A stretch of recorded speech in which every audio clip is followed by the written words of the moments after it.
1,000 metric tons of rice. Northeast did 300. Northern region did 400. Volta did 50,000.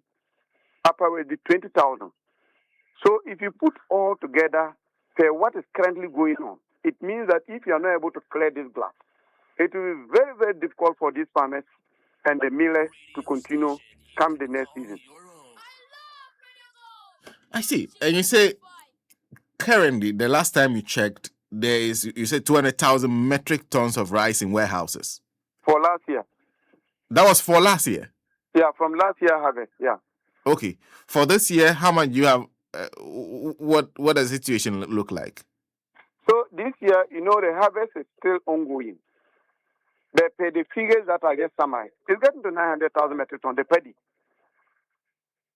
Because farmers are still harvesting. Some say they will not harvest again because what is the point in going for loan to do the harvesting when by the end of the day nobody comes to buy? So we don't still have the specific data for this year harvest when it's complete. Is this an unexpected harvest? Because I'm assuming that over the course of the years you've had some kind of market, local market for the rice you produce. Have you produced more than you usually would? Has the production levels gone up? Yeah, so we are looking at two factors.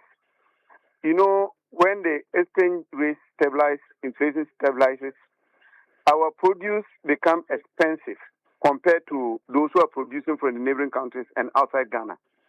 Because when you now bring rice from outside, because the city strengthens, that rice becomes cheaper. If you bring a maize from Burkina Faso, it becomes cheaper. So when that happened, businessmen took advantage.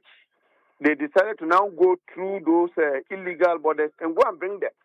Once they bring them, because they are not paying any taxes and because our exchange rate is also good, they are able to sell them cheaper than the local produced ones. So in that case, it doesn't give us a comparative advantage to be able to compete well. So what we were calling for is government to actually tighten the security borders to ensure that all those who are bringing produce to pass through the illegal border and pay the appropriate taxes. Now, because government also want to protect the local farmers, increase the taxes to raise revenue. That revenue goes back to actually support the farmers to produce more. So we have actually proposed 3 stages of intervention: short term, medium term, and long term. That is one. The second one has to also do with increase in production. Last year we experienced some a drought and then flooding in some areas. This year, the weather was relatively better compared to last year. So production levels have actually gone up. Yields has improved. And then a lot of farmers also went into produce based on the promise that we got from the president, who is also a farmer, that they were going to ensure that they support the agri sector with a lot of things, mechanization, inputs, and other things. So many people actually built the confidence and they went in to increase their farm sizes, improve on the application of agrochemicals. If I talk of agrochemicals, we are talking about fertilizer. That's the main determinant of crop yields. So actually, these are the two major factors that led to the glut that we are experiencing. Quite interesting. The improving economic environment, and then you are also talking about production levels going up. Yes, please. Okay, so I'm wondering what makes costs so high that you cannot compete favorably with imports whenever the economic environment improves? Where's the problem? Yeah, so the truth of the matter is that, you see, all these factors we are talking about, even though we've been able to stabilize the currency, importers who went to bring in these inputs refuse to actually bring their costs down. For instance, fertilizer, if you talk of the quality fertilizer, at the beginning of the season, we were still buying for 600 Ghana cedis per 50 kg. Last year, it was around 550, 600. If you talk of tractor services, we are paying between 250 Ghana cedis to 300 Ghana cedis per 1 acre to plow. And then you have to do harrowing. Harrowing takes the same cost. Agrochemicals, the same thing. We have not seen any reduction in cost of production. So even though the economic factors have stabilized, since we've not been able to reduce cost of production due to the cost of inputs, the cost of energy, and then the cost of other factors, it will be very difficult for you to also reduce the prices that you charge for those commodities. If you do that, it means you are going to run at a loss.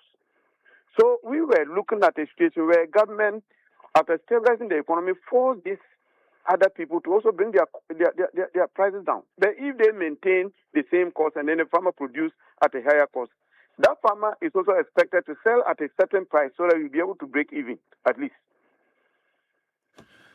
I see. This is quite interesting. Be that as it may, we do have a problem on our hands. You said you have three things. Okay, so 3 layers of proposals. You're saying you are a short term, medium term, and long term. Now, go through this for us. What's the short term proposal you have on the table? Now, before I go to the short term proposal, I want this to be made clear. Okay. Prior to the 2024 elections, we had the privilege of having an engagement with the president. Fantastic. He laid down his plans. He knows us very well. And we all bought into the manifesto, especially the Fit Ghana. And we don't blame him. But our short-term proposal is that government said they are giving National Food Buffer Stock money to buy the excess rice and maize. We still believe in the government. We still believe in the president. That will be done. What made us, our members, so annoyed and then they decided to go on demonstration is the fact that none of our communities benefited from this marketing that National Food Buffer Stock was supposed to do. So we were interested in knowing which of the communities are they buying from, who are the aggregators who are buying from, so that we can also engage them to buy our produce. And that was not forthcoming. So now that government is releasing additional money, they short term, because government alone cannot buy. We are looking at marketplace. So we are saying that whoever aggregator is engaged to buy these commodities, they should publish the names. And then we want to know the communities where they are allocated so that our farmers can take their produce there to go and sell. Now, within the next 6 months, we are entering into the festive season. We want government to strengthen the security surveillance in the various illegal borders to ensure that they block all this rice that is coming through the illegal borders. For the first 6 months, they should increase the taxes on those competitive goods that are coming. Once we get fair pricing, our local rice, which is more quality than what we are bringing in, we'll be able to clear it. Now, in going forward, actually, we are looking for increased production, and that's what the government is looking at, so that we become self-sufficient. And we have the capacity to do that. Government should now do proper assessment of our capacity to produce and the consumption gap. So you only give permit for people to import the gap between production and consumption. So in that case, whatever we are bringing, consumers don't suffer, farmers don't suffer with prices. Now, in going forward, after raising money from that distance, farmers will build confidence and more will go into produce. You will now increase investment in the production itself, the marketing and packaging, and then you close the borders. Once you do that, we are already self-sufficient in rice. So over time, because of the WTO rules, you can continue to do that. Open it. But you increase your subsidies and support to farmers, your own farmers, like those who are coming to compete with us, the countries, what they are doing for them. When you go to Vietnam, like for instance, they take interest rate of less than 5%. You go to India, the same thing. You go to Thailand, the same thing. Japan, actually, they don't pay any interest rate when they take credit to produce rice and other foodstuffs. So once you extend the same support to us, we are going to favorably be able to compete with them, and we wouldn't have these problems coming up again. I see. Quite interesting proposals. Have you made those proposals formally to government? In fact, when we started this campaign, we have been engaging the Ministry of Food and Agric, but unfortunately, we are not getting the hearing that we are expecting.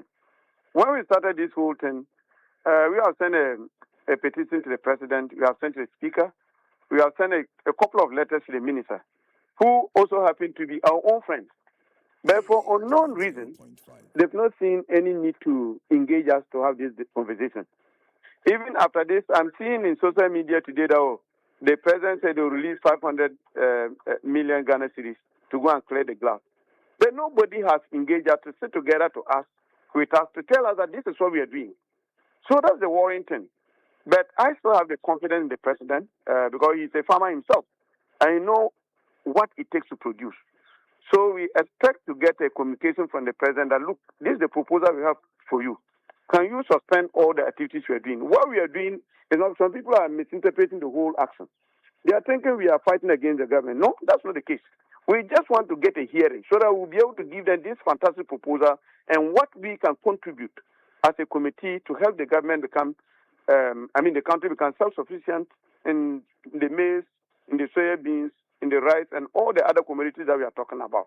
So once they give us a hearing and invite us, we will suspend the subsequent activities. But if it's still the same thing, we only have to get information from social media and this, and we have no option than to continue with our actions. And the key information, one of the information you say you are looking for is a clear identification of who is buying on behalf of the government, where Yes, they are please. located. Yes, please. That means that your members have heard about rice being bought, but do not know who is buying this rice on behalf of government. You are right. I see. Well, thank you. Thank you very much for speaking to us. Thank you. Well, Charles Nyaaba is a member of that coalition that is pushing for something to be done about this, because it looks like production levels may continue to rise. Imagine if they're still producing, production levels have gone up, even though, like he said, the input costs, fertilizer, agrochemicals, among others, has not gone down. Even tractor services are still quite high, but they're still able to produce at higher levels.